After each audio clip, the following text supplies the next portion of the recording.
Joined by head coach of the Greater Latrobe boys basketball team, Brad Wetzel. And coach, after Monday's loss against Berlin Brothers Valley at home, what were some of the overall takeaways from that game as a whole, despite the loss?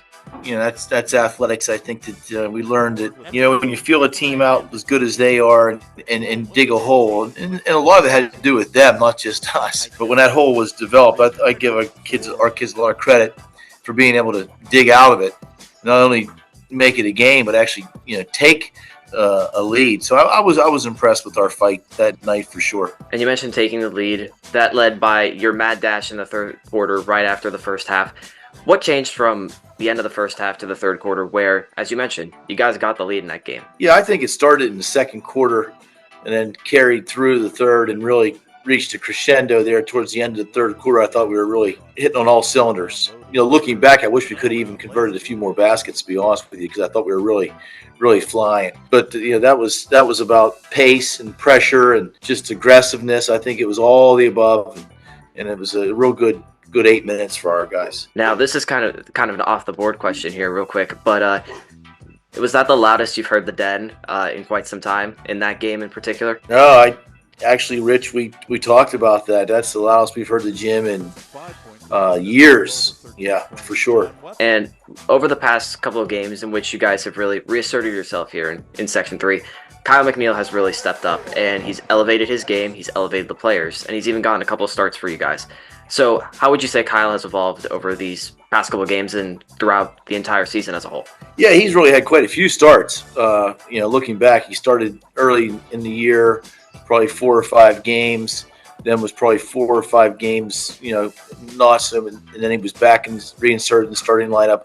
But the impressive thing about Kyle is the traumatic injury that he suffered in the summer, and instead of feeling sorry for himself and coming back to school and maybe not playing, he decided to go on a very intense nutrition and weightlifting program, gained 22 pounds. When his leg was cleared, he was a different player. But that big step in play began this summer.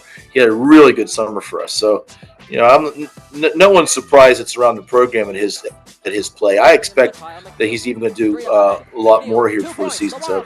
And I know one of the characteristics of this team, in talking with some of them over the football season, is that they play well when they have a chip on their shoulder. And I know when you and I talked right after the Kiski game, that you said maybe a lot of external eyes didn't expect Latrobe to win that game at home.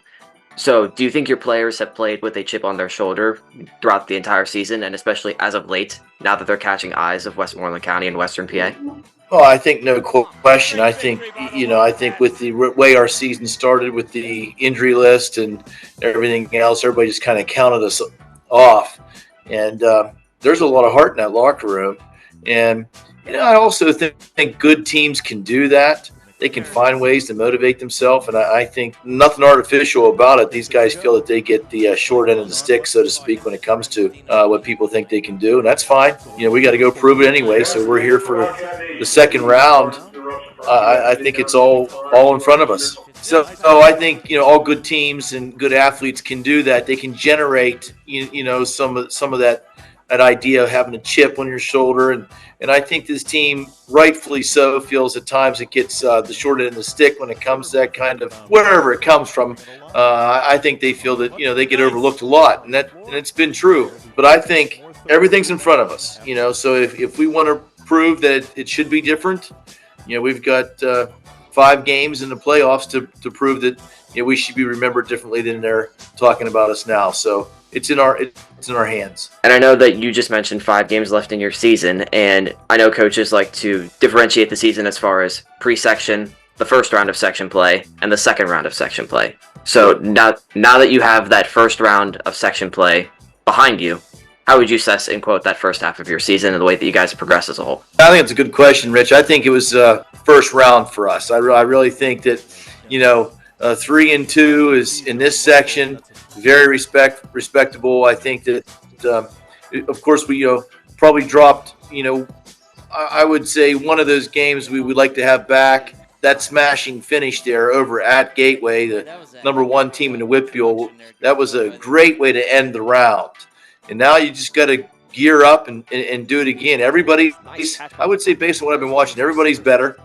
But teams are going to start going different directions now, and you just want to be one of the teams that's on the rise. And so the next 5 games will determine, I think, where we end up. None more important than this first game of the round, on a very hostile environment at Kiski. And you mentioned Kiski Area. That's where you'll be headed tonight to face the Cavaliers to kick off round 2 of section play. In order to get your 4th section win of the season and to start section play back up on the right foot, what will you guys need to do tonight? Well, I think it's just going to be about a sustained sense of resolve. Like, it's not going to be easy. Everything's going to be challenged. Tonight, can you put as close to 32 minutes together as possible of high intensity, but not getting too high and too low, just simply fighting a good fight and making sure we do it our way. Coach, thank you, and best of luck against the Cavaliers. Thanks, Rich. See you there.